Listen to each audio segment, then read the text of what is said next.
Mama's in the living room watching Judge Judy. I'm in the kitchen eating leftover sushi, and she goes, oh, girl, you gotta hear this one.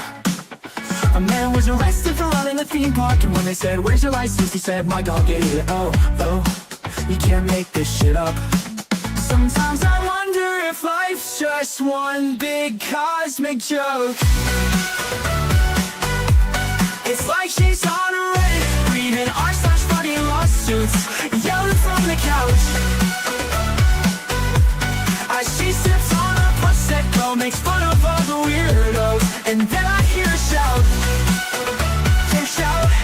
It's like she's on a Reddit, reading r/funny lawsuits, yelling from the couch. As she sips on a Prosecco, makes fun of all the weirdos, and then I hear her shout, girl, you gotta hear this one. Mama loves to laugh at how absurd life is, says it's all a comedy and I'm her audience. And I love the way she makes fun of the world. She said, you'll never guess who's with their girlfriend. It was a man who didn't get us out of the bed. He said, I've been through hell and now I need some help. You just can't make this shit up. You just can't make this shit up. Sometimes I wonder if life's just one big cosmic joke.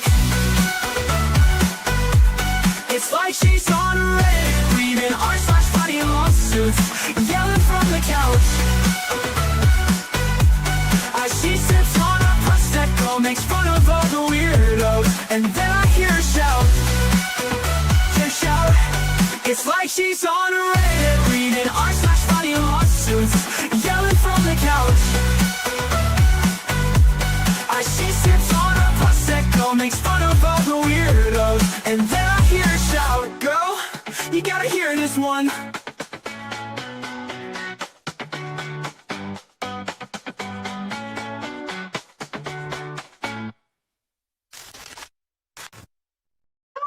So this is where we find ourselves. Streamers being accused of crimes for listening to FOIA 911 calls. Yeah, because when you don't know the definition of HIPAA or even the acronym, it is HIPAA. No, ma'am. Not HAPPA. If you don't even know what the acronym is, stop trying to explain to other people what it is. So on today's stream, we not only have what HIPAA is, why whoever said this is completely fucking stupid, and all the updated docs from the last week in the Jeremy Hales case. But, however, having an allied health degree, I have an associate's degree as an occupational therapy assistant, because I went back when I was a kinesiology major and decided to get a bachelor's because with associates, because with a bachelor's, I couldn't do anything unless I got into grad school. And heaven forbid I didn't get into grad school. Where would I be? So I basically just went for an associate's first and then was going to work my way up. However, when you have an allied health degree, you work in a hospital, you get HIPAA annual training every year. Come January, when you got all this like 30 pages of documents to do. HIPAA is on that list and it's pretty damn close to the top. So when I don't get triggered by much. Yes, things irk me. Yes, things like get under my skin occasionally, but like nothing irks me like people who can't even tell you what HIPAA stands for, acting like experts.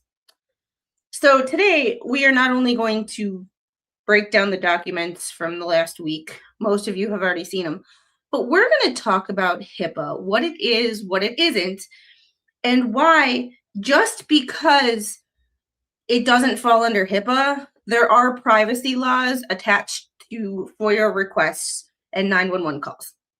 However, those are different laws. So if that's the kind of thing you're interested in, stick around. Please hit that like button because I hate asking for that. I always suck at asking for that. However, that's what we got to do today. So let's say hi to the chat.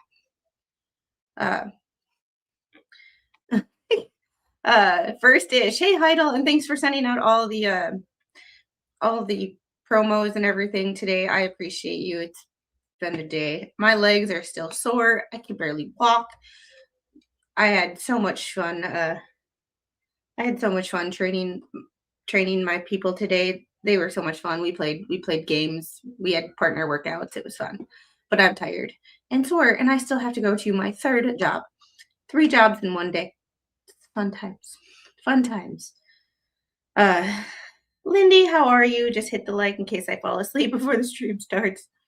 Good to see you. Sleepwatcher, got to run to a doctor's appointment. Just wanted to check in. Hope you are doing well. I haven't talked to you much lately. Karen's Books. Florida Flipper, how are you? Oh, Florida Flipper, I think it was you. Thank you for the $10 Cash App. When the little takes my phone, I don't get those notifications for Cash App and Venmo and all of that stuff. So I have to be very cognizant to thank people the next time I see them on a stream, because I am grateful for all of that. Roy, good to see you. Jeffrey. Gail, I see you. Snipe, I was not mean to you earlier, Snipe, but I do have caffeine now. I had to run to the store and get caffeine because, like, we had Mr. Squid's coffee, and I don't do hot coffee, so it is what it is. But JKD Buck, good to see you as well. And there's other people. Ung Hung Hero, officially 39 today. Happy birthday. Mama Squid, good to see you. And cross your fingers for Mama Squid. She has a job interview on Thursday. So, yeah. We having a day.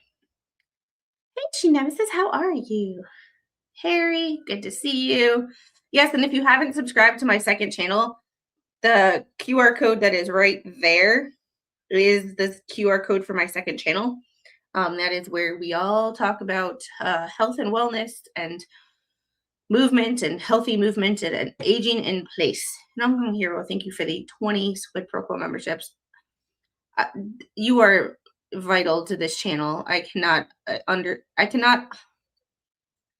Words cannot describe what certain people on this channel, my OGs that go back to when I had like 5 or 10 subscribers, mean to me. Unlucky 13 months, oh my, hi Squid. Well, you'll be at 14 in no time. Janet, good to see you. And I'm sorry if I don't say hi to everybody individually. Too many letters for some to even look up what it actually is. Yeah. I'm going to leave this one alone, but yeah, I know what you mean. Storm Killer, good to see you. You see. All right, let's get into this. First thing we are going to look at is what HIPAA actually is. So when you look at the actual acronym of HIPAA, look at what it says. Use your critical thinking skills here. We have to put on our critical thinking hat, not our tinfoil hats. Not our, we have to put on some critical thinking skills today. Health Insurance Portability and Accountability Act. Where in that statement, critical thinking, breaking down the words, would it apply to normal everyday citizens? And if we're talking about breaking the law by showing body cam footage or 911 calls, every YouTube channel who has ever covered true crime is a felon by the definition that the Fleabags chat gave. And devil's advocate, I can't exactly say what the Fleabags said. I can only go by screenshots of their chat because I don't listen to them. I get sent stuff and I refuse to actually go and listen because I know my voice is not I don't have a singing voice or a great, nice, perfect voice. I am a Southern Youper. Put those two together, that is me. Sometimes the redneck, the Southern comes out. Sometimes the Youper comes out. You never know what you might get. However, Nails on a chalkboard.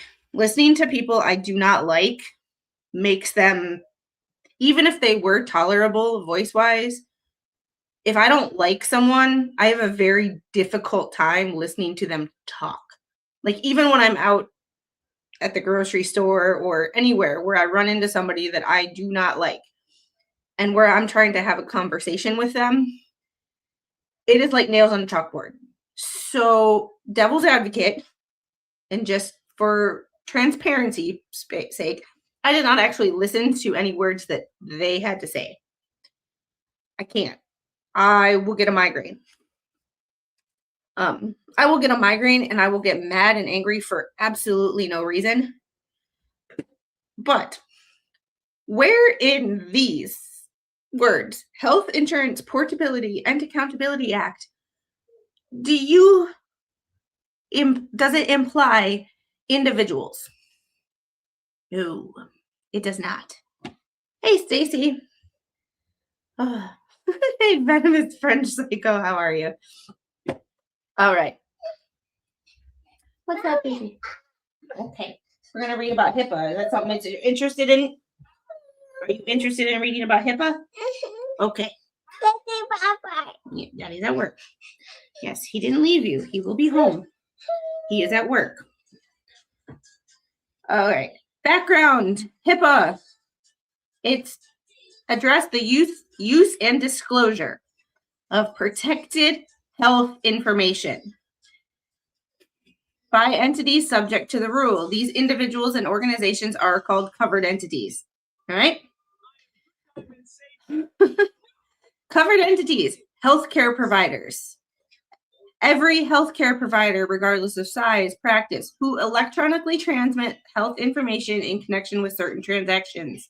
These transactions include claims, benefit eligibility, referral authorization requests, or other transactions, i.e., a therapist who puts in their notes. That would be covered. Anything in my notes would be covered by HIPAA. I cannot go, I treated said child for this, go and tell someone who does not have the need to know. It is different if I am discussing it with their doctor, who also has access to their medical record, my opinions and what I think and all that. But this does not cover people showing 911 calls, FOIA requested. Nothing like that. Health plans. So health insurance companies are also subject to HIPAA. Health maintenance organization, also known as HMOs. So health, Medicare, Medicaid, Medicare plus choice. Stop, please. Are also subject to healthcare clearinghouses. This is where it gets a little exceptions. Entities processing non-standard information received from another entity into a standard format or vice versa. Business associates, a non-member of a covered entity's workforce using individually identifiable health information. This could include MRN, a patient's medical record number, their social security number, their admission diagnosis, vaccine status, all of that. But this is for people who work in healthcare. This does not apply to anybody showing something on a YouTube video unless they got that information. So, okay. I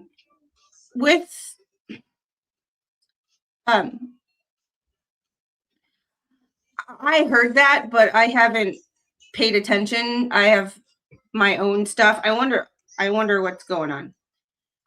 But John, can I use you as an example for just a second? It's not going to be personal-ish. It's just an example. So, okay, I'm not one to ever bring up children. However, this is a good example for people who are What the Hales watchers on either side. If John were to give me information from about HG and her medical situation. That is not protected health information. If I were to go to the source or get into the medical record system and access the medical records, or try to get information directly from the providers and they gave it to me, that is a HIPAA violation. But if John were to tell me she's on this medication or this medication or this medication, I don't know, these are just hypotheticals based on a person we know. That is not a HIPAA violation, him telling me. If I were to go try to access the medical record or try to have a doctor or a provider give me information when I am not authorized to receive that information, that is a HIPAA violation. That is the distinction. It covers healthcare personnel. So that would be a violation of not me, but the provider who gave me that information. It's a distinction. And I apologize, John, for bringing up the child. I normally wouldn't, but it's kind of an easy way to visualize the difference. So, an Unhung Hero, $5 super chat. If showing a body cam footage is HIPAA breach, donut operator is effed. Yeah, and damn it, Unhung Hero, I love you to death. You're like a brother to me, but spell freaking HIPAA right. The people, sorry, it's not spelling HIPAA correctly. It bugs me because it's like there's 2 A's, 1 P. No, ma'am, that's mommy's. No, mommy's. No, mommy's. All right. Yes. We're educating people because I feel like it's one thing to say what is and what isn't a HIPAA violation, but we're actually going into like education, not just, oh, so-and-so said, or so-and-so said, or so-and-so used to work in healthcare, so she said. No, I like to bring receipts when I show because it is just what it is. However, and this is where things get a little, not hinky, but there are certain states, and most states, I'm not sure of a state that doesn't have a privacy law in regards to personal information in documents or the 911 call. That's why when you view a 911 call, like when you watch certain body cam channels and they are talking to a person and they ask them for phone numbers or addresses, they will bleep that part out. Or if you get documents, they will generally, most oftentimes, redact personal information, addresses, phone numbers. Those are privacy laws that each state has individually. So what devil's advocate, because we look at all sides of a situation here, I don't know specifically what was said. However, the 2 pieces of information could be easily mixed up if you are unaware of what each of one of them is and covers. Privacy laws generally cover personal information, addresses, phone numbers, social security numbers, when given out in freedom of information requests. So when you do a FOIA request and you get the information, certain names, minors will be covered in body cam footage. Minors' faces will be blurred out. Now, minors' names will not be mentioned because those are privacy laws. Each individual state has their own. HIPAA is federal and we're going to PHI, Protected Health Information, MRN, admission diagnosis, what medications you're on, who's treating you, how many times you've been seen by certain providers, what your diagnoses and your comorbidities are, anything that is in your health record, your electronic health record or written health record or for companies who still have that. everybody working in a hospital who has access, or any healthcare facility who has potential access to protected health information, has to go through HIPAA training. On a certain day of the week, one of the jobs I have is in a healthcare clinic. I don't work there. I work for a contracting company who goes into that business. And I still had to do HIPAA training because they have written records. They don't write they don't have electronic health records for everything. So because they have patient charts in file cabinets that are in offices that I have access to, I also had to do HIPAA training. So if any of that information gets out and it was traced back to me that it got out, I am in trouble. Kind of a situation. So there is a big difference between what is actually protected health information and general privacy laws of various states. So if someone were to show a 911 call, and that 911 call has people's addresses, everything like that in it, that could be breaking a law based on the state you are in. But generally speaking, when those are given out, they are redacted prior to being sent out to the person who did the FOIA request. So we just need to be aware that potentially we are dealing with two separate issues. And we have to be cognizant of the fact that just because someone says something is illegal does not mean that it is.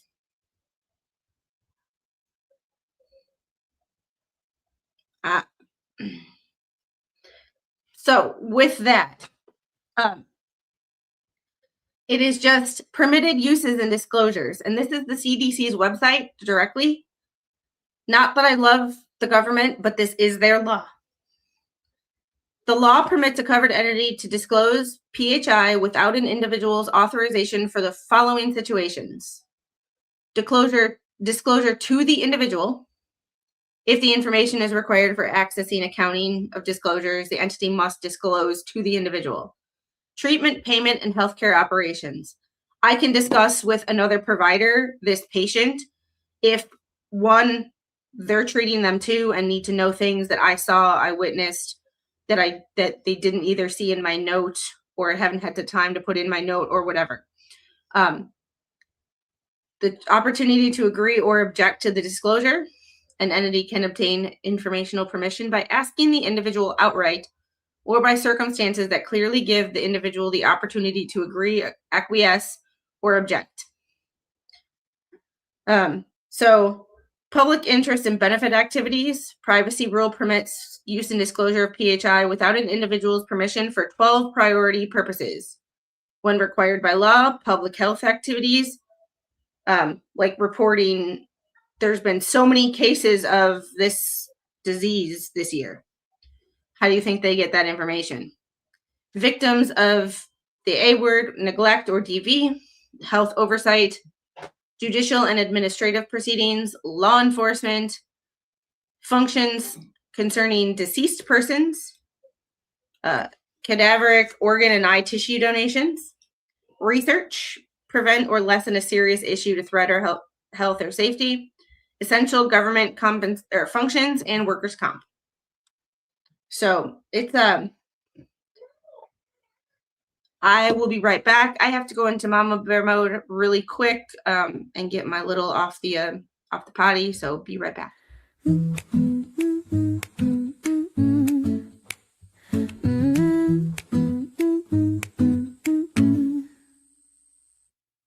Streaming live from the corner glow. Camera on, but the pace is slow.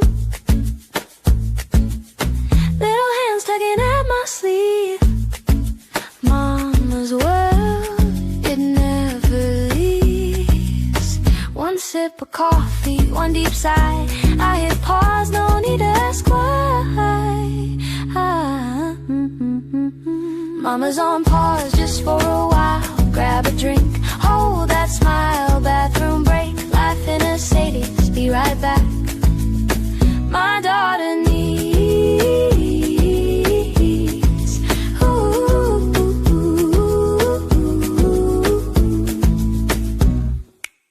Chats alive, the comments roll, but tiny footsteps steal the goal.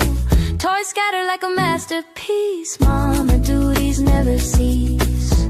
One quick hug, one quick peek, a little snack and she's unique. Mama's on pause just for a while. Grab a drink, hold that smile. Bathroom break, life in a... Thanks, guys. All right.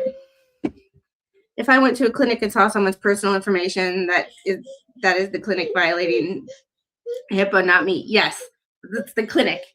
It's never on the individual,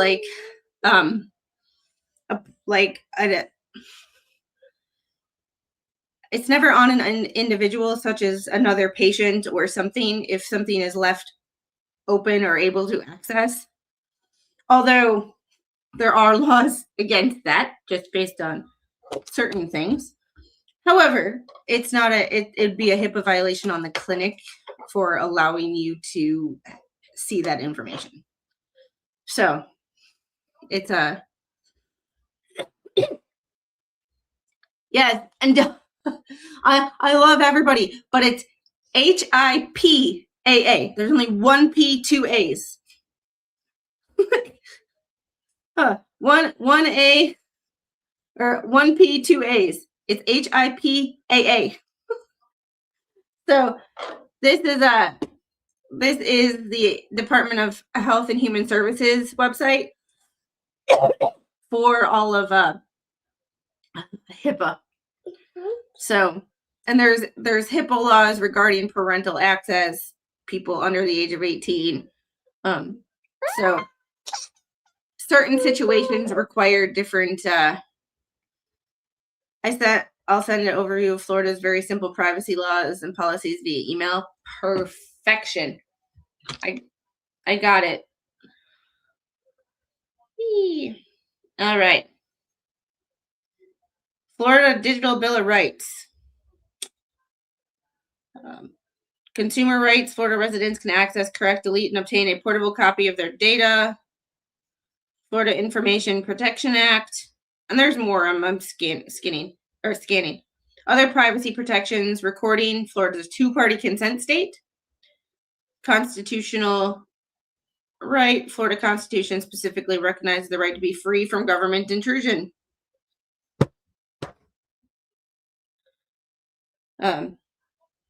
So the state does rely on HIPAA relating to medical data privacy.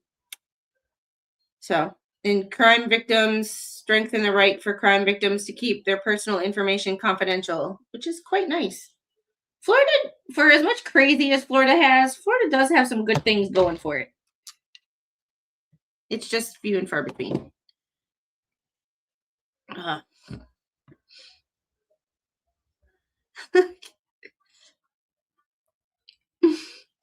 Yes, that is something that triggers me. When people say HIPAA, it drives me nuts.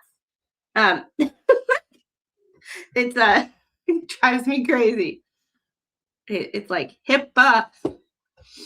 All right, so that is all that I really wanted to share is in regards to the HIPAA stuff. It's just we have to be aware that just because we don't like something, because I'm sure Laura Owens does not like her body cam footage being out there.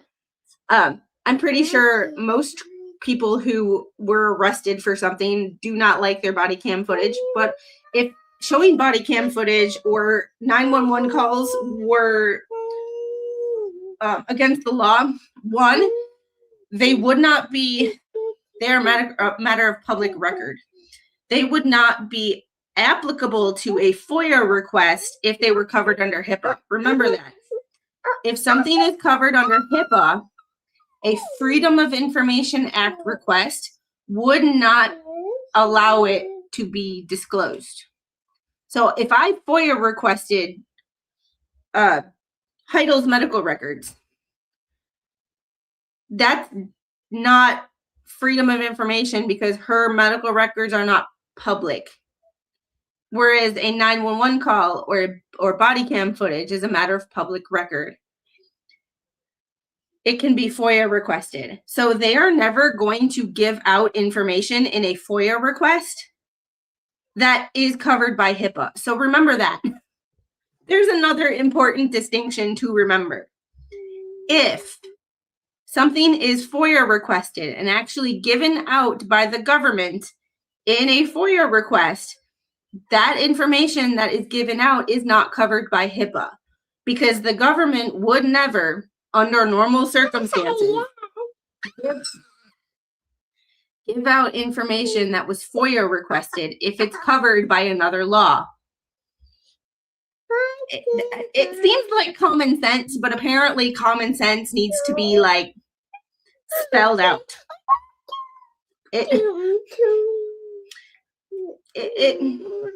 Yes, but if used in a, that is the difference. That is where, and that is where this right here came into an exception. When required by law, judicial or administrative proceedings, that would be an exception. When you are in a court case and your health data and health information is now at a matter of a judicial, at the center of a judicial court case, it is no longer protected health information. Which is another thing. Be careful when filing frivolous lawsuits or when filing a lawsuit against anybody. You might have a point of filing a lawsuit, but you have to remember when a lawsuit is filed, a lot of things become public that would otherwise not be public. So even if you might have a point to filing a lawsuit and you have a case that is winnable, and it's kind of an open and shut book, a lot of things that will become public that you might not want to become public. That is another, do not file lawsuits if you don't want all your dirty laundry to come to the surface. See, what's her face? Lipsy lady. Whatever her name is. Federico's woman. No, I don't remember her name. The Federico's chick. I can't remember her first name. When you put your dirty laundry in a public filing, your dirty laundry becomes public. When your personal health information is now a matter of a court case, it is no longer protected health information. It is a matter of court business, and it is now court record, which is public. So just remember that just remember that things just remember when you, it's like that phrase, when you point a finger, there's 3 pointed back at you. You got to remember when you open up this can of worms, everybody's going to see what you may not want them to see. And sometimes that can be very not fun. Here you go. I love you. Bye. So it is Leslie, thank you. I don't know.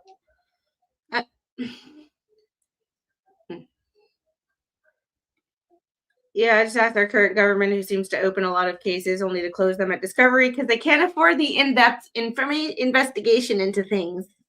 Oh, yes. Yes, that's yep. Yeah, I have the documents. It's just one of those things of like, I can only run one stream a day, and there's a lot of stuff to talk about. There's a lot of stuff I haven't talked about because I just haven't had the time. And Marcus, thanks for the $9.99 super chat. I appreciate you so very, very much. And Curbless, thanks for being a member for 9 months. Late, you have now had a baby squid. You've been here that long. However, we are going to get to the documents of the day because it's a shit show. It's just a shit show. Like, I don't know how else to describe it, but it's a shit show. It's just you had Belaytho put out an order that a status update needs to be done in regards to the bankruptcy. And he says something very interesting in it that makes me wonder about things. When someone phrases something or says something, it just kind of makes you, speaking of nasty deposition and such, Karen Reed and Turtle Boy are being sued by the McAlberts. God, I hope those depositions become public, or someone FOIA requests them and plays them, because the depositions of all the McAlberts, it's like, now you're under oath again. Does your story change? How many other full-term memberships did we birth? I don't know. I know it's the McCabe's and the Alberts, but I call them the McAlberts. I think Baker started that, and I have done it ever since. And for the first 3 or 4 months that I was watching all the Karen Reed stuff, I did not even realize that they were two separate families. I didn't realize that there were two separate names. I called them the McAlberts, and I just can't change it. So welcome to the shit show every single day. I do have a shit show intro, or like a 6-second clip. However, Shizzy started the welcome to the shit show about the same time that I made that, and I'm like, I'm not gonna copy anybody, so I don't play it. It's funny how one side was cheering when discussing mental problems of a certain son, yet they're whining like bitches when they get discussed. Yeah, I don't know. I just know what I'm sent screenshots of. Yeah, I do. Well, here's the thing. I think Belaytho is having Randy do it because Jeremy do it because Jeremy's the plaintiff. I think that's the reason why. I don't think it's anything necessarily towards Jeremy. I just think it's the plaintiff, because you're not going to argue. Okay, this is not related to this case specifically, but just a plaintiff versus defendant issue in general. If you ask a defendant to give an update on their own shit, are you going to get the full picture? Or are you only going to get what they want you to hear? So I think that's why. I think also because Randy or Jeremy has representation and is not pro se, whereas the person who is the defendant, also the person in the bankruptcy, is pro se. So for ease of timing, strategy, getting the full picture, I just think it's easier. I don't think it's personal towards Randy in this case. I do think it is just a procedural issue, and I haven't looked at the Florida rules of civil procedure to see if that's a normal thing. However, it just makes more sense to have someone with representation and who's the plaintiff in this case to do it.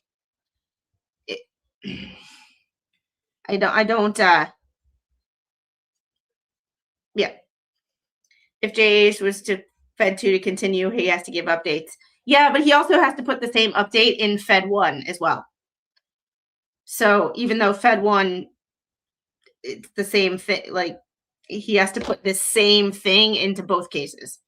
So yeah, if Jeremy wants the cases to move forward, he needs to keep the courts updated.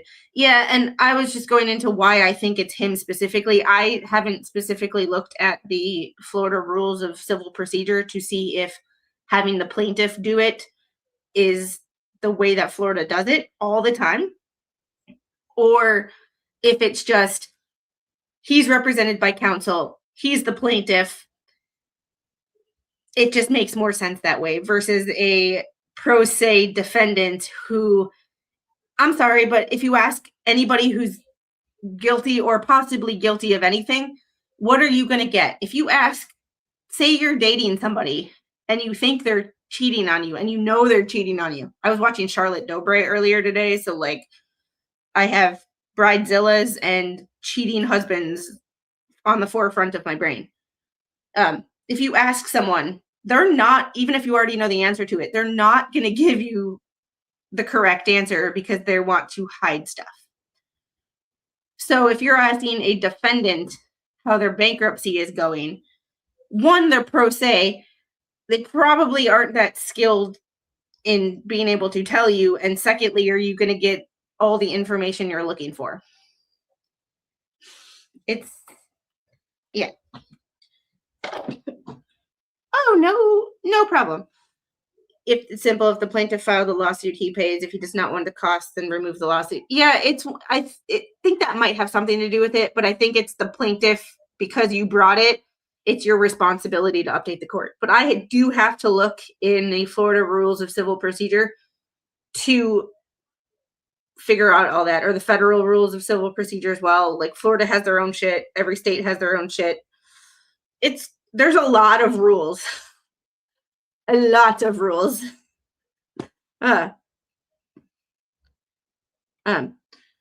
Bankruptcy petitioners are required to notify of a pending bankruptcy for stay purposes, but aren't required to give status. Let's cost civil case complaints, money and fees. Judge job is to mitigate costs, which is one of the reasons why I'm wondering if it's a Northern District of Florida thing. I have to look at their rules too. The rules for the Northern District of Florida are 70 pages. So, like, the local rules for the state of Florida is 2.4 megabytes. Just the document itself. It is 82 pages. So, this is one of the things that makes things extremely complicated, is you have federal rules, you have Florida rules, and then you have Northern District of Florida rules. You're subject to all of them. It's just which ones they choose to apply. Yeah. Yeah, and this is my, like, logical sense. We all know the law and logic don't always match. But here's the thing. If LMNOP had to be responsible for an update, if it was inaccurate, I'm sure Randy would object, correct, and she could be punished for contempt. Yes. But this goes back to what Jeff is saying about a judge's job is to mitigate costs. If just having Randy do it once every 90 days may mitigate the cost, because if she had to do it and then it was wrong and he had to file something anyway, correcting the record, that would just be more flooded paperwork, more bullshit. So it might just be, in the long run, easier. And I don't know. I'm not in the judge's chambers. I don't talk to him. Although I think he would be a fascinating interview. I think he would be a fascinating interview just based on some of the interviews that I've seen him do. Specifically one talking about Hillary Clinton and her lack of, how do I say this without getting yeeted? Her interesting emails. Let's put it that way. So it might just be a way to reduce costs in the long run. It might seem crazy up front, but when you look at how much the court has been peppered with paperwork anyway, of somebody filing something and then someone filing a response, and that's not right, and then someone object. Just one person do it. You do it. You're the plaintiff. You have counsel. You're more likely to give me a clear and concise answer than a pro se defendant. Just my personal opinion. Like I said, I could be wrong. I'm open to being wrong. That's just my logical side coming through. So one of the things that I did find interesting about this, though, is the order. Although 2 status reports have been filed, a third has not. So was it not done intentionally, or was it just one of the deadlines that slipped through the cracks because there's so much stuff? And it's just another one of those things that is like, is Randy spread too thin? It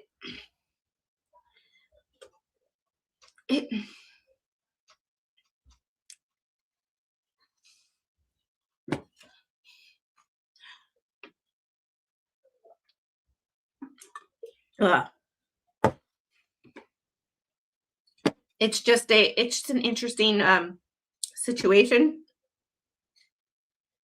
and something that makes me ask questions. Because that's what I do. I don't claim to know anything in particular because I don't talk to people. In order to know any of these things for sure, I have to actually talk to the people involved. And with the exception of John Cook coming in this chat sometimes, that's all the only person that's actually involved in this case that I talk to. Of any of these people right here, John Cook is the only person who interacts with me. And it's only what you see here. Take that one for what you will.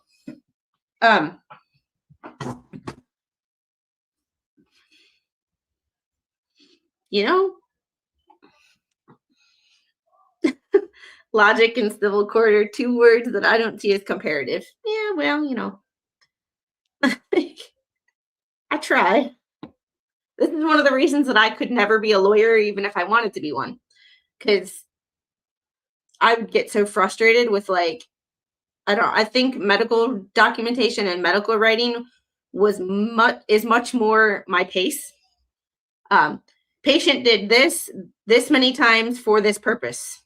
Patient increased standing tolerance by 30 seconds, demonstrated by blah, blah, blah, blah, blah. Quick, straight, concise, to the point. Not always, but most of the time. He's never rude to me. And at the end of the day, everybody else is a grown-ass adult. So if he's rude to you and you're rude to him, y'all can block each other. Or let my mods handle it. I'm not going to police the speech of grown-ass men and women, as long as they're not cursing in the sense of disrespectful to me, disrespectful to my guest, disrespectful to my mods, or anything that's going to get me yeeted off of YouTube. Other than that, but no, he's never been rude to me. I don't know, never been rude to me. Or if he has, I haven't noticed. Just a thought. All right.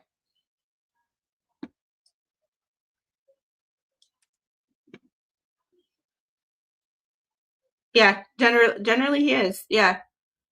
He'll come in and he'll say stuff, but generally what I have noticed is he is only snarky to people who ask him direct questions that he doesn't want to answer.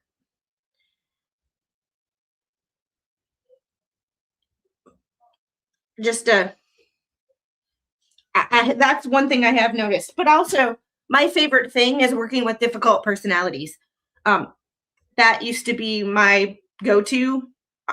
My favorite thing was to get people to work with me who were the people who told PT to go F themselves, who were rude to their nurses, who didn't like their doctors.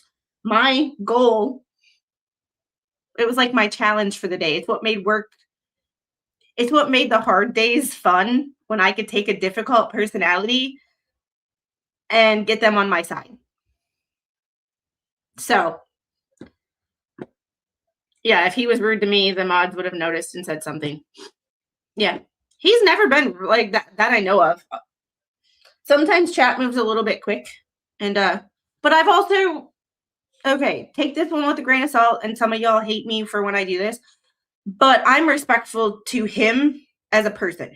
Like, I don't like everything that happens.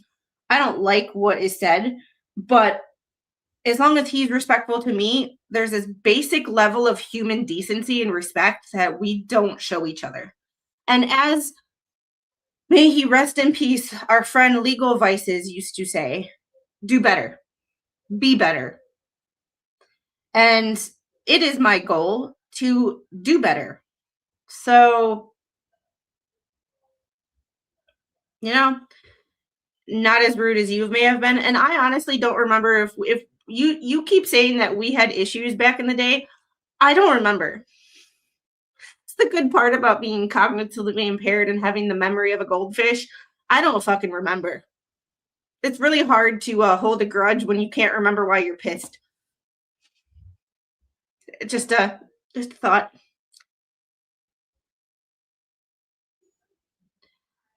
And that's true. And that's not arguing with you. It's just when it's like 30 to 40 on one, I can see how it gets a little like, y'all, shut the fuck up. I get it. Yes and no. On these streams, yes. But here's the interesting thing. Here's the interesting thing, Roy, and you have seen it. He doesn't do it much anymore since Jeremy showed the screenshot that Max Lab sent him. Hi, Max, if you're watching, screenshot this. When Max Lab sent Jeremy that screenshot and he showed it, he has been different on my channel in the sense of he does not come into other streams anymore. John Cook used to come out and hang in aviation streams. Even though I do most of those, if not all of them, with Spawn Trooper, and he doesn't like Spawn. They don't get along. However, he would come in and just say hi and be respectful, and seem generally interested in the topic. He hangs out in streams that are not What the Hale streams, or he used to before Jeremy did what he did. Now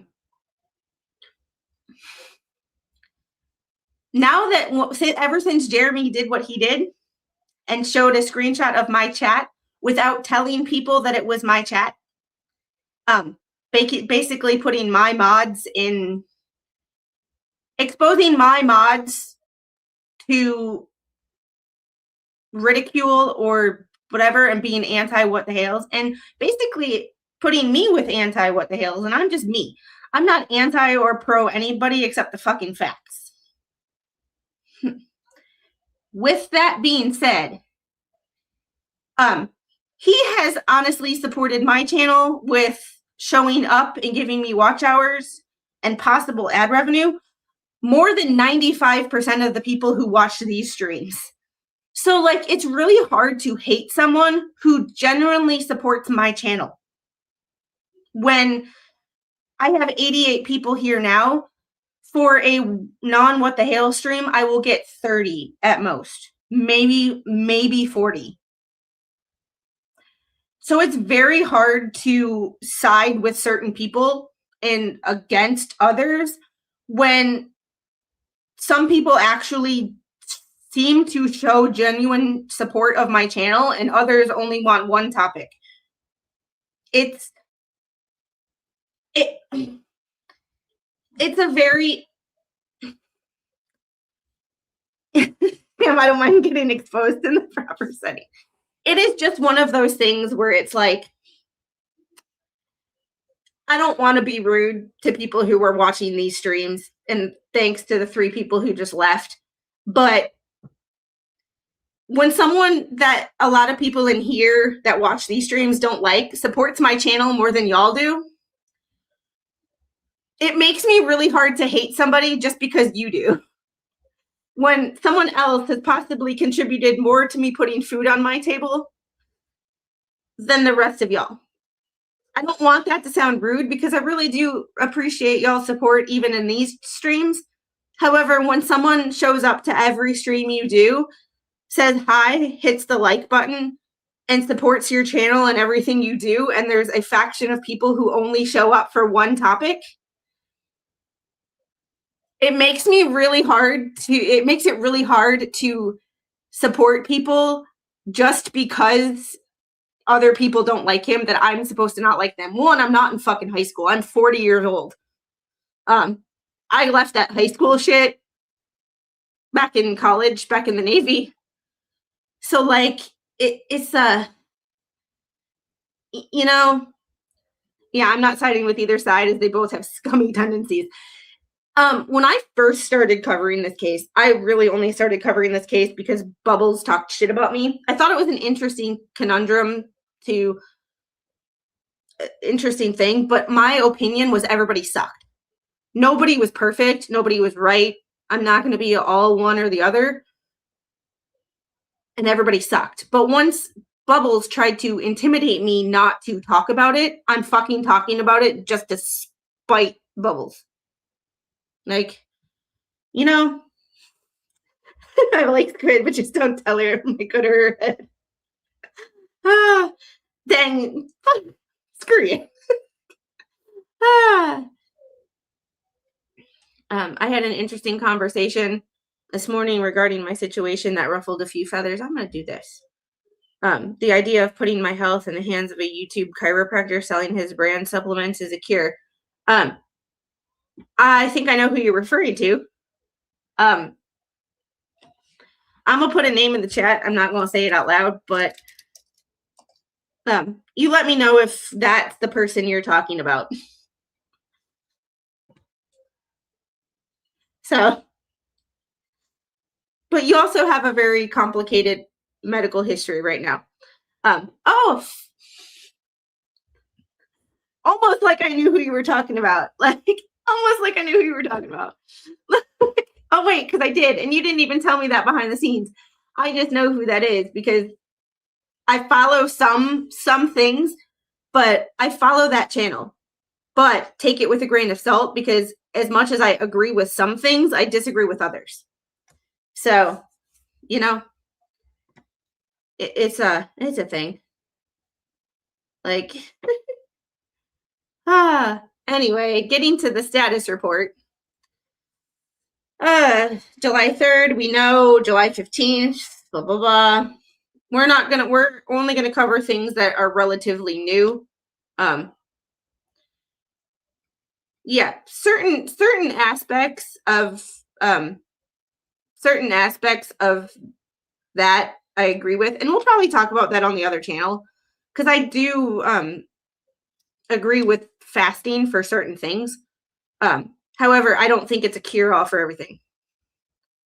And I don't think keto is a cure-all. I think it has a purpose and it's good for some things for some people, but it's not a blanket issue. But that's a sidebar that we can talk about another time. January 12th, a meeting of creditors was held but not concluded. A hearing on objection to debtors' claims of exemptions is scheduled for 2/10. 10:30, which was already, proof of claims were due by 4/2. This, I can't remember who said it. I'm going to go back in the chat and look, but I think it was Florida Flipper, but I'm not really sure. Yeah. Randy's wording is weird. April 2nd hearing sounds like a future event, yet it's updated with September evidentiary hearing. So this is waiting to file since magistrate kind of warned no more filings. Well, that was the thing about no more filings. This was the exception to no more filings because this was a request like, hey, no more filings. However, I want a status update every 90 days. But it is weird in the sense of is scheduled. So it's almost like this is a template, or not a template, but a saved document. And instead of going and updating the wording, he just added to it. If that makes sense. Proof of claims were due by 4/2. Final evidentiary hearing on objection to debtor's claims is September 15th at 1:30 p.m. And it's almost like here, like this is another one of those weird things. 1:30 p.m. Like either write it in 24-hour time or get rid of the 1 or get rid of the 0. But that's me being, yeah. Hey, Wisconsin, how are you? Yeah, but once again, only in certain situations. It's not a blanket cure for everybody or a blanket treatment for everybody. It's a individual case by case basis. So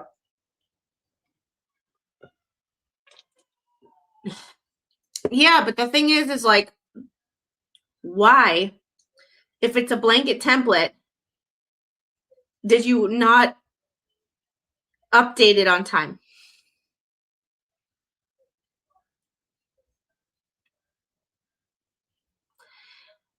Yeah, they used to use it for everything, but they also thought lobotomies were a good idea. So like, it's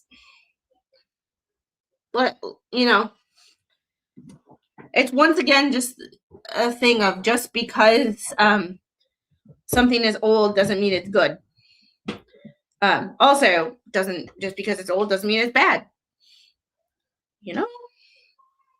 It's there are really weird conversations going on in here.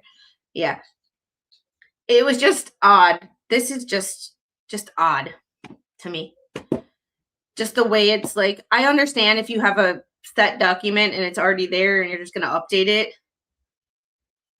However, yeah. I enjoy your streams because it's facts and not begging for super chats for an hour and a half. Well, that's the thing. I enjoy getting super chats. However, everybody knows it's an option. My mods put in how to support my channel if you so choose to not support my channel through YouTube. And I don't need to keep repeating it. Like although I do need to keep repeating to hit the like button because some of y'all, yeah, make lobotomies great again. And that's a topic for the other channel. See, like this, my mods will do it for me. I don't need to keep. I realize that I am not entitled to other people's money, but that's another reason why I monetize my streams, and sometimes y'all get ads because the girl's got to put food on her table somehow. And shush. Trying to get him to embrace peptides because maybe that will help instead of throwing pain meds at it every time. Get the body to do what the body is naturally supposed to do. All right. So I get this if he's got a set document for it, but like go through and update your tenses. It is just one of those, like, update your tenses because it just. All right. I have to close the local rules of Florida. Let's see. The last document I have, most of you have seen these documents already. However, I have just not discussed them because, this was in the bankruptcy case filed on the 10th and it's the 21st. So I'm 10 days late. Yeah. And that's another thing. Like I am just a grammar, like it goes back to the HIPAA thing. 2 A's, 1 P. However, it's not I am one of those people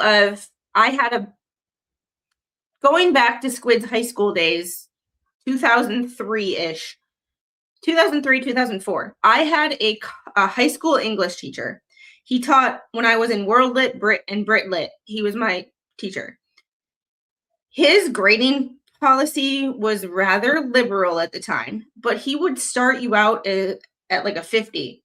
And anytime you did something that was in the rubric that he wanted, he would add points. Whatever was in the rubric that he would add points. And every time he saw a spelling or a grammar error, he would deduct points. But he said something that stuck with me my entire life. He said something along the lines of, when someone makes a lot of grammar mistakes, one, they don't appear intelligent. And two, I start looking deeper for more things that they're doing wrong instead of just being able to read the document or read the paper as a whole. When people make grammar and spelling errors, it makes me focus and hyper focus on areas of their paper that I should not be focused on. That to me goes deep, and I still carry that with me, because when I'm reading a document, if people make a lot of grammar errors, tenses, stupid spelling errors, like you didn't proofread your document or didn't even run it through spell check, it makes me pay attention to all the faults in your document instead of just being able to read through it and analyze the words. And then I start paying attention to the fact that I don't think you're a very intelligent person. And it's one of those things of, I realize that I like reading legal documents because it helps me prove that lawyers are not the smartest person in the room like they claim to be. Yes, I learned fast how to proofread. So, I had another who would deduct a letter grade for each misspelled word. Yeah. And Melon, thank you. All you do is nag about money. Oh my goodness, y'all crack me up. Melon, thank you so much for the Swedish, I think that's Swedish, $50. I don't know what your currency is, but I believe that's Swedish. So and yes, this right here, if you are struggling to pay your own bills, or you are not able to financially support yourself and your family, please do not super chat me. Like, if you have thousands and thousands of dollars in debt due to Pacer bills or whatever the case may be, don't super chat people. Just my thought. All right. So this is the last document we're going to talk about. Shush that right there. Oh my goodness. How to trigger squid in 2.5 seconds. What? What's up, baby? Your belly? All right. This was filed on the 10th. True, but if all facts, then what? I still look at the document and analyze the document. I just hyper focus on everything that's wrong, and it makes me like respect the person less. I don't know. YouTube comments are a little different. Although when someone's trying to attack me in a comment and like talk shit about me and all that stuff, and they can't even spell things right, it's like, you're trying to attack my intelligence when you can't even sound intelligent in a hate comment. So, you know. And that is where I will grift. The only time I will say that person's name is if it's in a super chat. I meant with using AI. Oh. Defendant's partial motion to dismiss counts 2 and 3 of the complaint and incorporated memorandum of law. Defendant, LMNOP, under bankruptcy procedure 712 and FRCP 12B6. Cut. Good old 12B6. Say 12B6 one more time. For an order dismissing counts 2 and 3 of the complaint, both seek to deny the debtor's discharge under 11 U.S. Code 727 based on the vaguely sketched omissions. 3 vaguely sketched omissions. Who writes like that? Who writes like that? I missed part of the combo. Well, you know, it, yeah. Got her name coming in late to listen. A flea market business, unspecified jewelry, and donations due her that by plaintiff's own pleading are held by a third party. Neither count survives Rule 12b-6 in count 3, which sounds in fraud, fails the heightened particularity standard of FRCP 9b, and incorporated by Federal Rule of Bankruptcy Procedure 7009. Defendant does not, by this motion, seek dismissal of count 1. Defendant will answer count 1 within the time allowed by Bankruptcy Procedure 7012, following the court's ruling on this motion. And as of this morning, I have not seen a ruling on this motion.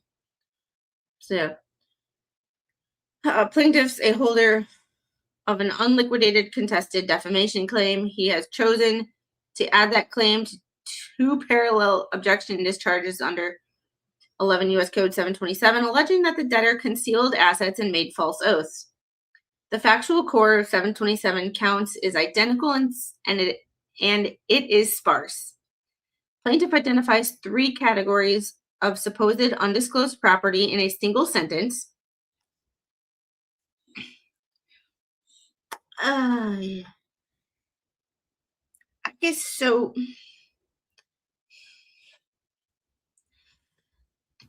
The sentence structure of this is weird even for a lawyer. And provides no detail beyond that sentence. There are no values, no dates, no descriptions, no badges of fraud, and no facts suggesting the omissions, if they were admissions at all, were anything other than the kind of routine scheduled questions that get resolved by amendment in every Chapter 7 case. The problem makes counts 2 and 3 untenable on the face of the pleading. First, count 2 is mislabeled. Its caption invokes 11 U.S. Code 727A2, but its prayer for relief asks for judgment under 727A4.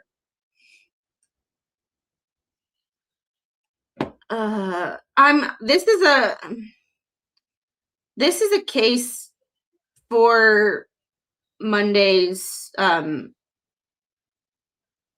Timu Law School streams.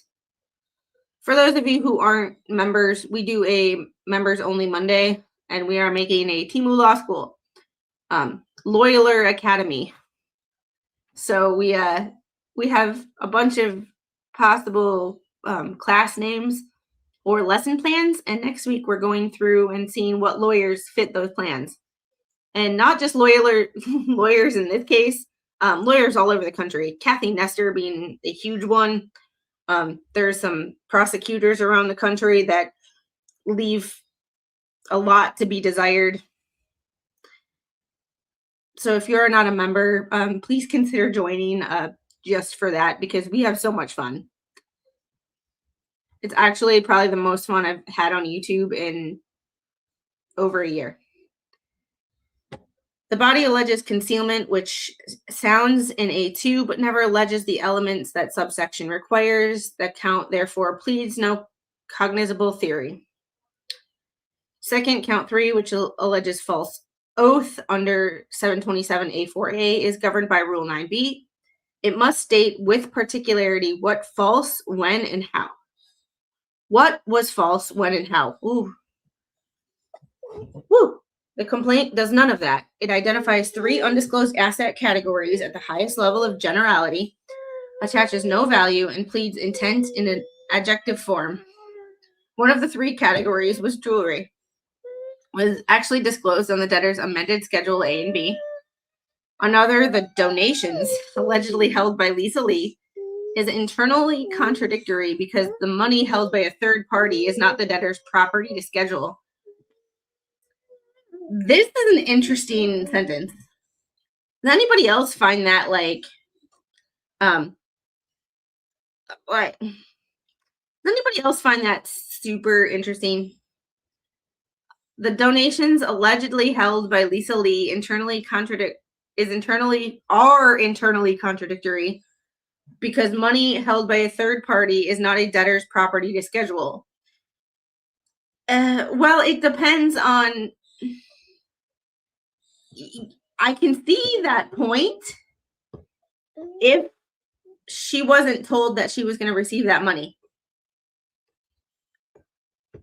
And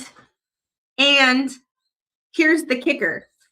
How does Fleabag insisting that she's a debtor affect that statement? I don't know. Not, like I said, not a lawyer, but just interesting questions that come up that might need answers. You know? Third, counts 2 and 3 rest on the same operative facts and seek the same relief under different theories.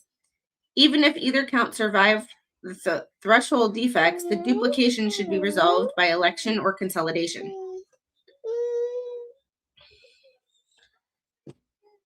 That's kind of what I took from it. But also the fact that Lisa Lee is a debtor, it's like Flea shouldn't have involved herself. And could her involving herself screw over Lynette? Even more. Like, not saying that Lynette had a very positive case before that. However, in the Fleabag trying to introduce herself into something where she's not a party caused more problems. This is where I'm convinced that, yeah, Lynette and John weren't doing awesome before all these other people like introduced themselves into the fold and, put themselves in positions to be in places that they shouldn't and interjecting themselves into a case. But it is just one of those things of, it's so much worse now than it was when it was just John, Lynette, Jeremy, and George. It is so hidden because Lisa claimed it's hers when donors specifically told what the donation is for. Devil's advocate, though. This is where super chats saying that they're for somebody else or for a donation for something are so bad, because super chats are viewed by Google and AdSense as income for Lisa Lee. So legally, she has to pay taxes on all of the income she gets.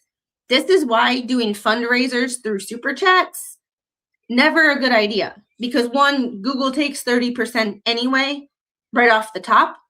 And secondly, Lisa has to pay taxes on that if she's doing things according to law. So this is where it's never, so she's not, here's the thing. When someone says this is a donation for somebody else through a super chat, the super chat could say this is for whatever. However, at the end of the day, that is the channel owner's income. And that's where even Spawn and I disagreed.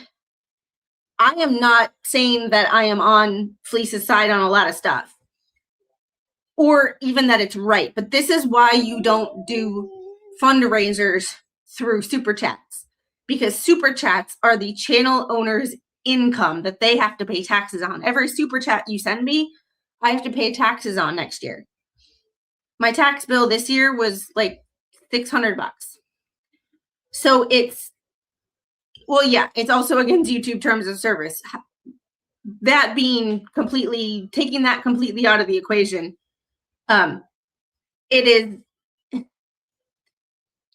she has to pay taxes because that's her income. And like, it's a weird situation because YouTubers are 1099, so we have to pay taxes at the end of the year. Our income is not taxed every month like a W-2. So it is just a weird situation of, I understand. And that's why I'm clear when someone says baby squid's banana fund or this person's this, or, you know, I make it clear to y'all that that is my income that I am paying taxes on, so that money belongs to me. So although I think it's very ethically, think it's very unethical what was going on, legally speaking, she's not entirely wrong. And that's where it gets complicated. And that is where when it comes to money, you got to be transparent and you can't play. Because of the fact that super chats are income and they belong to the channel owner, no matter what. Somebody sending me a super chat and saying it's for, you know, Baby Squid's orthodontic fund. We obviously know it's not going to go to her orthodontic fund because that won't be for like 3 or 4 years. But it is, at the end of the day, my income that I have to pay taxes on. And it's one of those things of morally wrong if you don't want that to go for a certain thing. But ethically wrong, morally and ethically wrong. But legally speaking, she's not entirely wrong because that money was given to her and is seen by YouTube and the government as income. It's one of the reasons that you set up a GoFundMe or a Give, Send, Go, and you have it paid out to the person that it's supposed to be going to, so everything is on the up and up. Because although maybe not legally wrong, still just a shitty thing to do. Yes, the Pacer Fund, however, is a real thing. Like, yeah. I think Hale's personality is hurting him in these cases because he comes across as arrogant. I don't like what these people are doing to him. Yeah, that's kind of the situation that I see your point, because I kind of agree with you. It comes across as arrogant. And I know that's his personality. Some shit went down where, okay, I'm going to be completely fucking honest with you. Somebody lied to somebody. Jeremy lied to somebody about a document being on Pacer that was not on Pacer. And that another creator lied to me when I asked about it. Whether that was a lie of omission that they didn't know because it's what Jeremy had told them, or they truly lied to my face. Don't lie to someone about what documents are on Pacer to someone who has a Pacer account. That is a level of arrogance that I can't get past. I can't get past. Don't lie to someone about documents being on Pacer. If you don't want to give a transcript of someone's deposition to someone, just say, hey, I paid for this transcript and I don't want to give it out to anybody who I'm not personal friends with. Fine. Wouldn't have hurt my feelings. However, being lied to about being told, oh, it's on Pacer. No, the fuck it's not. I have a Pacer account, you motherfucker. Like, don't lie to someone about a document being on Pacer. To someone who has a Pacer account and can easily fact check your ass. And when I'm lied to by a creator with 730,000 subscribers and subsequently lied to by a creator with 50,000 subscribers and a creator with 300,000 subscribers, secondarily to the fact that I was lied to by the creator with 730,000 subscribers, instead of him just being honest with me and saying, I don't want to give you the damn document. If he's willing to lie about something that fucking stupid, what else is he willing to lie to me about? Therefore, don't expect to be proven that you lied to me, to my face, and then expect me to kiss your ass in these documents. It's not gonna fucking happen. Not gonna fucking happen. One more reason why I call it like I see it and I have loyalties to nobody is because these people have all lied to my fucking face. These hoes ain't loyal for nobody except their own pocketbooks. So this bitch ain't loyal to anybody either. Just saying. Like, oh yes, I agree. I agree. However, with the YouTube chat funding, devil's advocate, because facts are facts whether I have to like them or not. Facts are facts, and when you send someone a super chat, that is viewed as someone's income. So, you know, but don't lie to my, don't piss on my head, tell me it's raining, and expect me to kiss your ass a day later. Like, tell us you will never be friends with these people without telling us. I truly thought some people were my friends. Until a certain creator started throwing around accusations that I was threatening them because I said, leave me the fuck alone. And when I said, leave me the fuck alone, apparently someone confused she's threatening me with I'm threatened by her personality. So, you know, and it's one of those things where I don't hate anybody. But, like, don't fucking lie to me when it's easily provable. Don't tell me, oh, that document's on Pacer. No, just tell me you don't like me or you paid for it and you don't want to share it with anybody you're not friends with.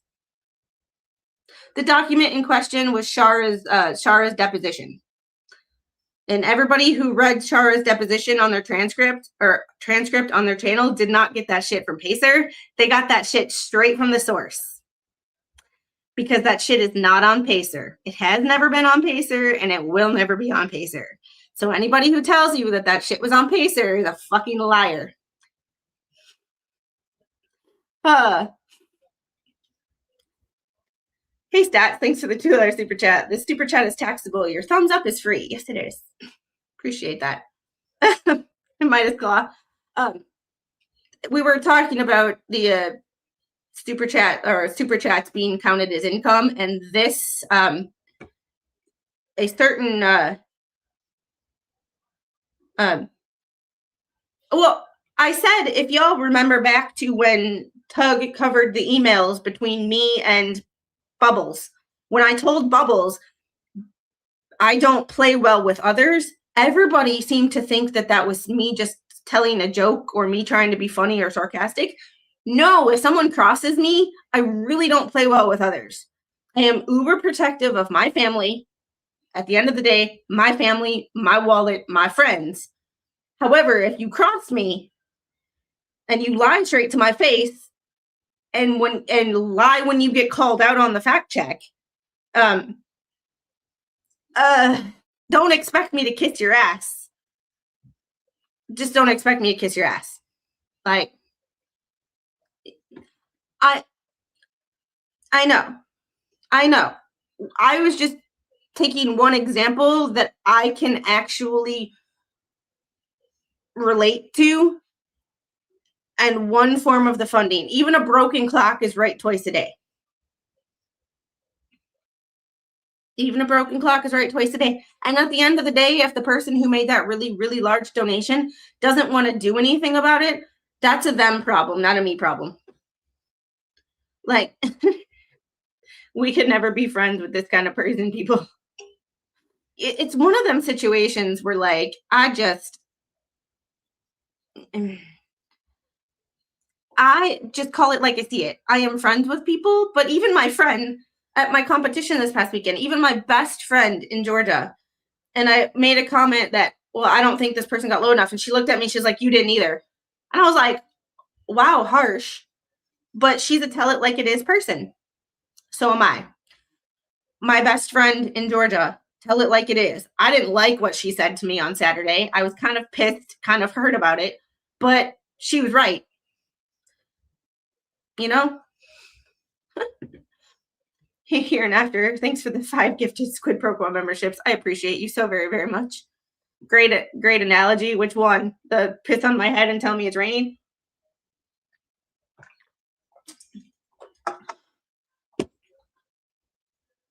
I don't hate anyone, but I just don't believe Hales much anymore because of all the stuff he's seeing coming every night and nothing happens ever. I just think, and I know that you don't get to being that large of a creator without optimizing the search engine. And sometimes with optimizing the search engine, it comes across, whether intentional or not, and as clickbait.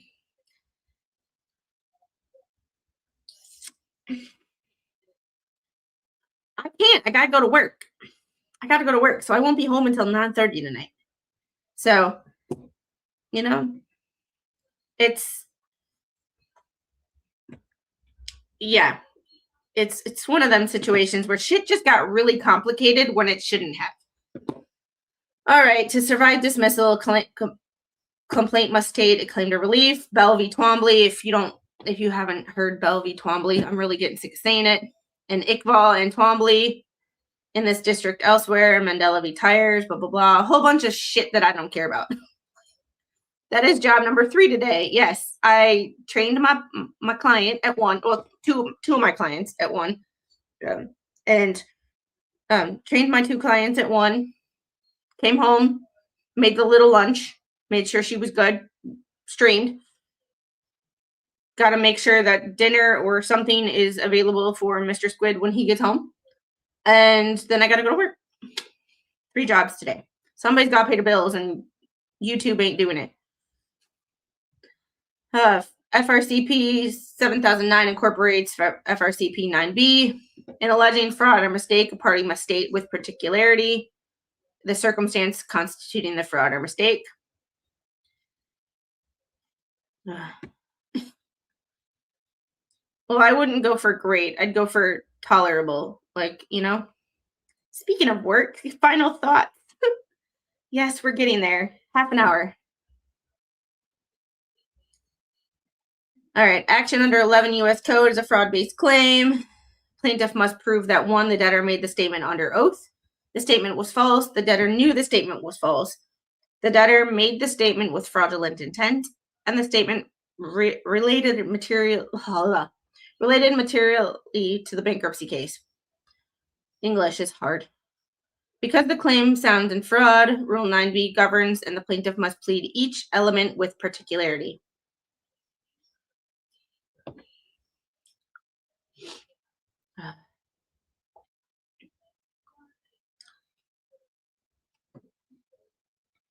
Do you charge by hour on your OT job on FaceTime? My job on the Google Meet, that is in my link tree. It is not OT. It is corrective exercise. I don't charge for the initial consult and seeing if it's right to you, but I do charge a little bit for if we have subsequent sessions. I don't charge as much as I would if I was in person. And because it's all going to me, I don't overcharge because I don't have to share. I don't have to share with a gym owner or a business owner or anything like that because I am the business owner. So that's kind of nice. However, have a good night. But I do, it's person dependent and what the goals are. So I would say it is cheaper than if you were to go to a gym and hire a trainer. It's about half the price, but girls got to make a living, Count 2 pleads different statutes and different claims under neither and states a claim under neither. Count 2 is captioned objection to discharge under 11 U.S. Code 727A2. The body alleges concealment of assets that the debtor knew of and intentionally omitted from her schedules. The prayer for relief, however, asked the court to enter judgment denying defendant's discharge pursuant to 727A4. That right there could be a typo. And this is why you got to proofread your shit. Because if this was a simple typo, look at all this shit that's being said because you typed 4 instead of 2.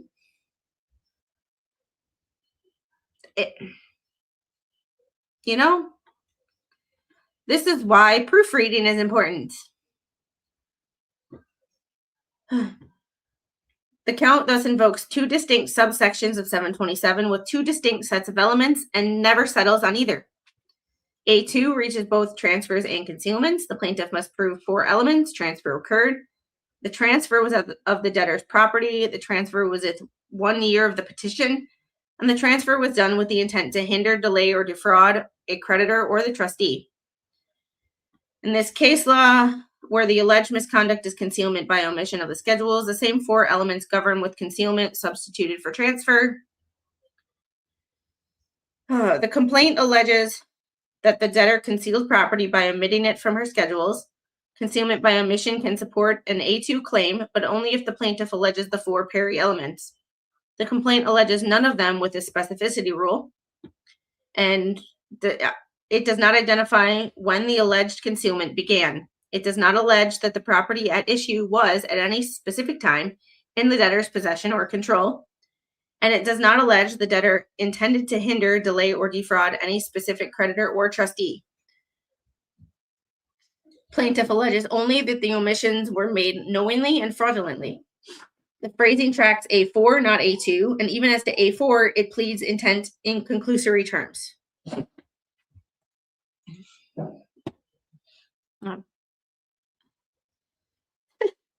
Thank you to whoever gave me a free membership, probably Unhung Hero or Here and After if it was today.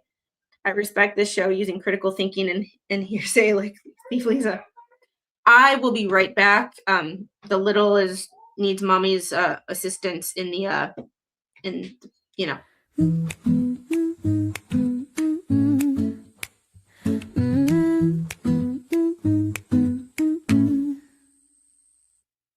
Streaming live from the corner glow. Camera on, but the pace is slow. Little hands tugging at my sleeve. Mama's world, it never leaves.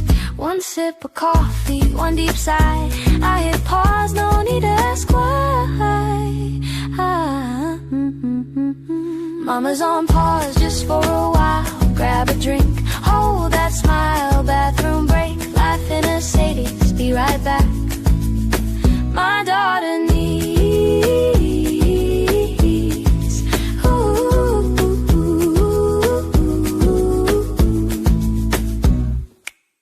Chat's alive. Thank you. We're getting better at being able to do some stuff in our on our own, but we still cannot clean up on our own. So appreciate the patience with me, because at the end of the day, I love you guys, but mom first, YouTuber second. So, and if those of you who want to leave a comment saying on Replay Crew that you hate my mama mode music, fast forward. And Deftones Annie, thanks for becoming a new YouTube member. I appreciate you very, very much. Hey, Stacy. And Sir Frank. Sir Frank is in the house. Where is Sir Frank? Where is his butt? I told my mom my conditions, and she told my grandma breaking HIPAA. Just kidding. Also, hope everyone is doing okay. Hope you are doing okay. How is the wildfires by your house? All right. Can you send some of that water our way? It hasn't rained here in 3 weeks. Speaking of that, I need to water my lawn. Planted grass this week. If count 2 is read as an A4 claim, consistently with its prayer, it's duplicative of count 3, which separately invokes the same subsection of the facts. Either way, count 2 fails. Plaintiff cannot plead 2 statutory theories in the alternative without alleging the elements of either. Okay. I read that comment on Replay. Wow. Yeah, I don't. And if you have not joined my Discord, when I do get a hater comment, I screenshot it and I put it in Discord for everybody to laugh at. So, you know. Yeah, it's hey Harry, I'm not that far from Florida. We're in the same boat you are. And Deftones Annie, thanks for the $9.99 super chat. Pacer, because it's gonna get fun. Oh yes, and there's a link to my Discord server. We're pretty boring. We share recipes, we joke about stupid stuff, and we post pictures of puppies. You know. Count 3 fails as Rule 9B, particularity for each of the 3 asset categories. Do that. Count 3 alleges the debtor made false oath under 727A4A by omitting from her schedules and SOFA flea market business operated under relief at the Chiefland Farmers Flea Market, jewelry, and donations due to her from Lisa Lee, but currently held by Lisa Lee and other third parties. None of the 3 categories is pled with the particularity rule of 9 that 9B requires. The complaint says nothing about the alleged flea market business beyond a reference to a website and a lease. Plaintiff does not allege what the debtor's interest in the operation actually is. This is the most, maybe not, but maybe not. Yes, Roy, but this time of year and from now until like October, we're used to getting rain like 3 times a week. We're used to like every afternoon it raining for like an hour or 10 to 20 minutes a couple of times. So 10 to 20 minutes, then nothing for like an hour, and then another 10 to 20 minutes of heavy downpours, and then it looking like it never rained. We're used to we're used to rain almost every day. So when it doesn't rain for 3 weeks, it gets weird. This right here, like this right here is deflection on its. The complaint might have needed to put more in than it did. I don't know, not a lawyer. However, this is like so deflected. The deflection is real. Plaintiff does not allege when the activity began or whether it continued as of the petition date. Plaintiff does not allege whether any inventory or equipment exists, what it consists of, or what it's worth. Plaintiff does not allege whether the lease itself created a leasehold interest of any value or whether the activity generated income that should have been reported. Yeah, I know. My dad keeps messaging me every day saying that he's texting me from the basement. My dad, in the 20 years he has owned that house, has never gone in the basement because of storms. And he's done it like 4 times this past week. It's weird. So weird. Plaintiff does not allege whether any inventory, blah, blah, blah. And plaintiff does not allege any fact tying the supposed business to a specific schedule or SOFA question that the debtor was required to answer differently than she did. Debtor discloses one business connection. It's a shell thing, incorporated a not-for-profit conservation organization.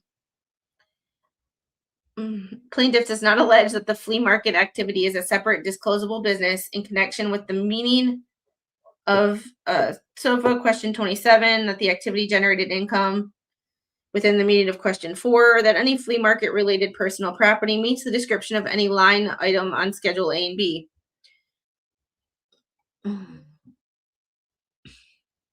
This kind of pleading does not satisfy Rule 9B. 11th Circuit has rejected exactly this approach. Plaintiff cannot plead fraud by gesturing at a category of conduct and asking the court to make inferences about a specific wrongdoing. Vague allegations that improper practices took place will not do, and the plaintiff cannot escape the requirement by pleading on information and belief without underlying facts. Conclusory description falls far short of the required particularity. Plaintiff has alleged that a flea market business exists. He has not alleged what the debtor swore that was false, what the truth was, or how the supposed activity translates into a disclosable interest on property. Rule 9B requires all of those. Plaintiff alleges concealment of jewelry. Amended Schedule A and B line 12 discloses jewelry, a stainless steel bracelet valued at $25. Plaintiff does not allege any specific item of jewelry exists, that it has any specific value, that it was in the debtor's possession on the petition date, or how the plaintiff knows about it. YouTube.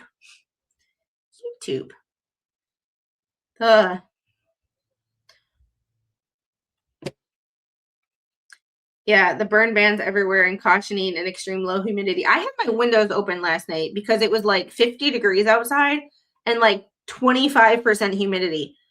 us having under 40% humidity at any point in the year is crazy. Usually we wake up on late spring and summer mornings with like 75 to 80% humidity, and it sticks around 60 to 70% all day.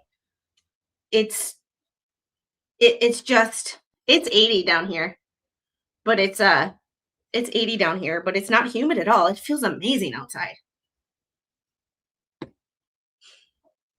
All right. The 11th Circuit affirmed denial of discharge under A4, where the plaintiff identified the omitted items by name: a Rolex watch, set of silverware, 2 shares of AT&T stock, golf clubs, and 2 Demetase sterling silver cups. I don't know, whatever those are. The record contains specific descriptive detail, and the debtor's former spouse confirmed the existence of the omitted items. Soyce Good was a trial decision after factual findings, not a motion to dismiss, but it illustrates the level of specificity that supports an A4 jewelry claim.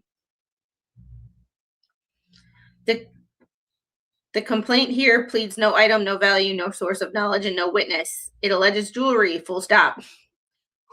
Okay, I'm not a lawyer, but like, I would never, that I know of, write full stop in a legal document and expect that legal document to you know, like, no thanks. No thanks. With the forestry that we have around here, that would definitely mean fire. Demetase cups are similar to espresso cups, tiny. Thank you. That's over my my head.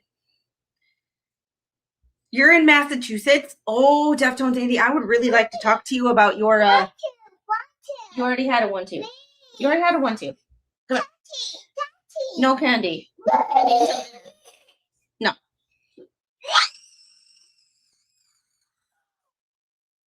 Yeah.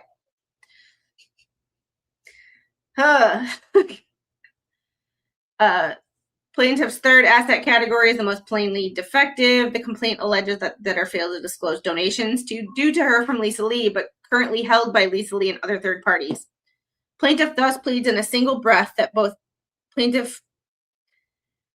that the donations are due to the debtor and they're held by someone else. This is not an allegation that the debtor concealed property. It's an allegation that someone else has property that the plaintiff believes the debtor might one day claim.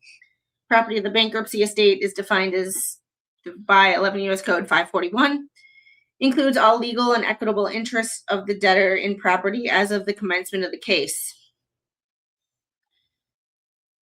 You're in Salem. Ooh, I would love to talk to you even more. But you're from Worcester? Boston accent. I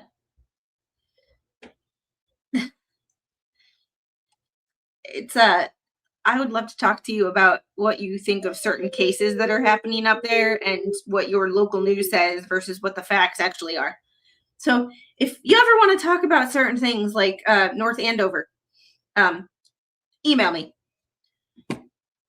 or write me on Discord or something.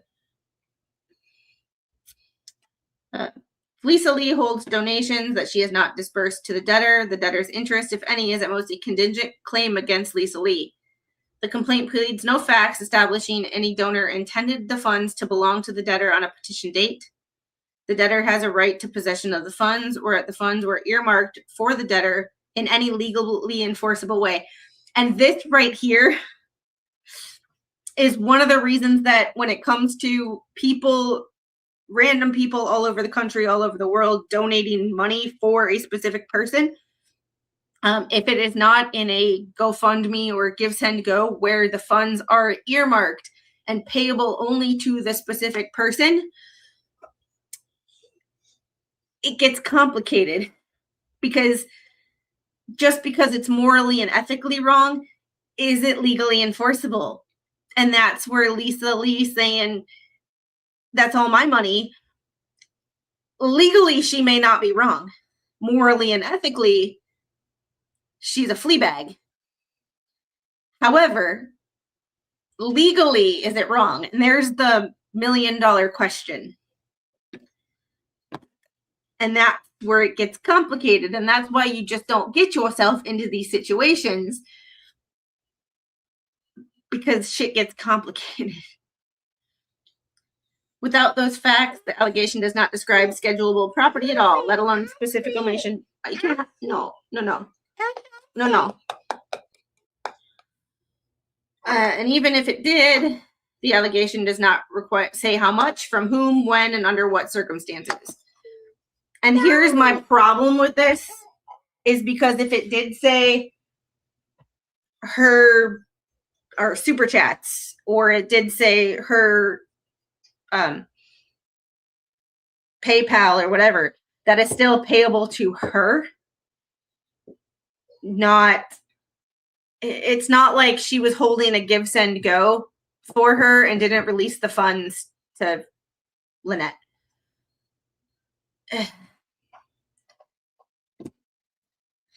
Yeah, it's a have a good day. Good to see you. Hey, Squaw Bob. So yeah, even a broken clock is right twice a day. Yeah, and that's the difference.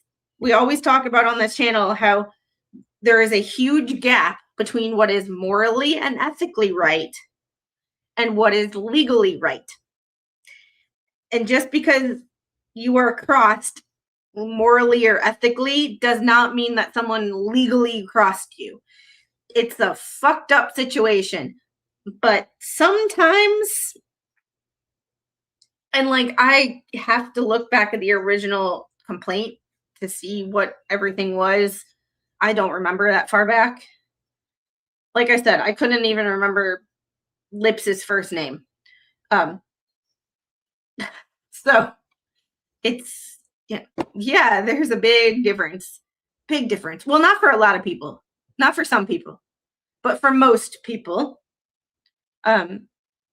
just because we have morals and ethics and we hold ourselves and others to a high standard doesn't mean that if they break our moral and ethical code, that they're legally liable. It's a crappy situation, isn't it?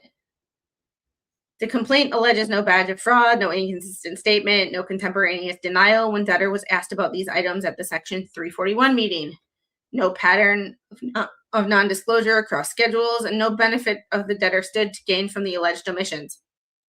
The debtor has, in fact, amended her schedules in this case, including most recently to add Lisa Lee and Bruce Matskin as creditors. That conduct cuts against any inference that the debtor was hiding her dealings with Lisa Lee. Do we have our answer? Well, we knew that. We knew that. However, but do we have our answer as to why Lisa Lee injected herself as a creditor?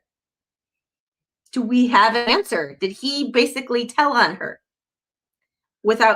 And this is how not to plead against yourself. This is how not to plead against yourself in a court case. Because it just adds more questions. Just more questions. All right, counts 2 and 3 are duplicative. He's addressed this before in his prayer for relief discussed above. Asked for judgment on A4, not under A2. Here we go. The Ohio stalking protection orders in the pending federal cases cannot save counts 2 or 3. Plaintiff appears to anticipate that the court will be moved by the references in the complaint to 2 Ohio civil protection orders and 2 pending federal civil actions. Those references have no bearing on counts 2 or 3. Ohio orders attached as Exhibit A and B are final civil protection orders under Ohio Revised Code 2903.214, the Civil Stalking Protection Order Statute. They are equitable, not monetary. They restrict conduct. They do not adjudicate damages, do not establish a debt, and do not adjudicate any element of 727 ground. The complaint itself states that the orders were entered November 2023, and the orders themselves recite that they are effective until 10/10/2025. The orders had expired their terms before the Section 341 meeting on December 22nd, and well before the adversary proceeding filed on February 25th of 2026. The complaint does not allege the orders were renewed. You might want to amend that complaint. The 2 federal cases were referenced in the complaint, and their pending litigation establishes nothing. It cannot supply preclusive effect because there is no judgment. Hence why she, in my opinion, she filed for bankruptcy. Oh yes. It's Gail, it's right here, and I've been literally putting it on the entire time. I've been putting it on my lips. I've been putting it on my hand. I've been rubbing it on my nails as a cuticle cream. I've been doing it the whole time. So, because we're trying to watch what we put on our skin, because our skin's our largest organ, and a lot of products have things that could and have research that shows they are endocrine disruptors. And we have so many chemicals in our food and our water supply that, like, if we can eliminate it in our skincare too, we're at least doing something right. So it's a Canadian company. We don't hold that against them. We still love them. Yeah. It's F-bomb. It's non-woke. It's non-vegan. You don't smell like a steak, I promise, despite what Roy might want to tell you. So it looks like the churned butter line. It's getting rid of this line in the middle of my forehead. So now I got it a couple months ago, and it's helped with dry winters. Yeah, I love it. It's kind of like the consistency of like Crisco, but more like the benefits of coconut oil kind of a situation. It literally says Freedom Bomb. They advertise being a non-woke small company who doesn't cave to what people on the internet try to say about them. They don't cave. No, it doesn't smell like a steak. This has basically, I wouldn't say gotten rid of my eczema, but like definitely has helped non-itching. I never used to be able to tolerate stuff under my skin, like those viral collagen masks. I could never tolerate those on my skin because they'd itch. I put this down first, and I can tolerate them. So, lanolin, but not as sticky. Yes.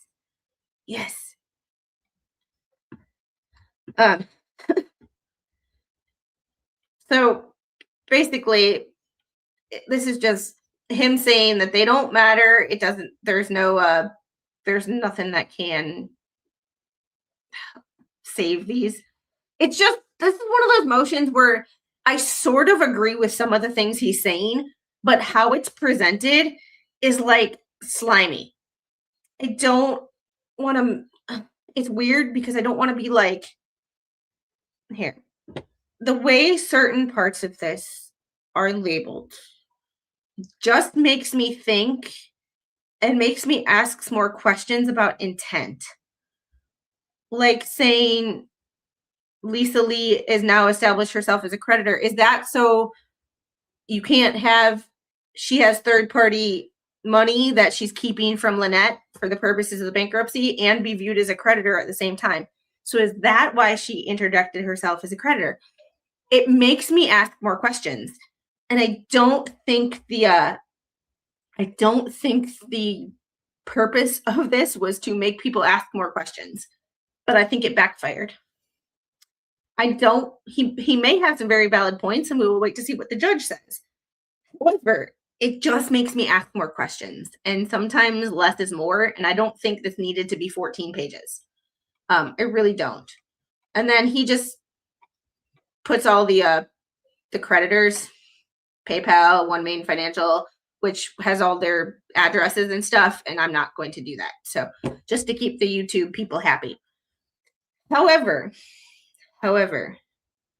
It is just recap of today. HIPAA does not apply to FOIA requested information. Those are privacy laws enacted by each state, and there is a big difference. Also, FOIA, one of the exemptions to FOIA is judicial proceedings. So if your medical records end up in a court case, it is no longer covered by HIPAA. And if everybody who shared a 911 call or some body cam footage were to be committing a felony, then Law and Crime, Court TV, every news station at 6 p.m., you name it, would be guilty of felonies. And that's not exactly how that works. So with that being said, I am going to send y'all to a different stream because I have to get ready and go to work. So I have to go to my YouTube studio because I was not on my YouTube studio. And thanks to the 4 people who subscribed during this stream. I appreciate you guys very, very much. I am not everybody's cup of tea, but I hope that we can all come together and agree that just because you don't like somebody doesn't mean they don't have points sometimes. It's just and everything, including all of these cases, are nuanced. I don't have to like somebody to understand that they have points. I also treat everybody with respect, even though I don't like people. I might not have to like people in order to treat them with basic human decency. And as legal vices used to say, be better. With that being said, Mr. Squid is home. I'm going to send y'all over to Captain Kern. He is scheduled. He is live right now. Have a good rest of your day and have a blessed day. Yeah. Daddy's home. Have the day y'all deserve. Bye, guys.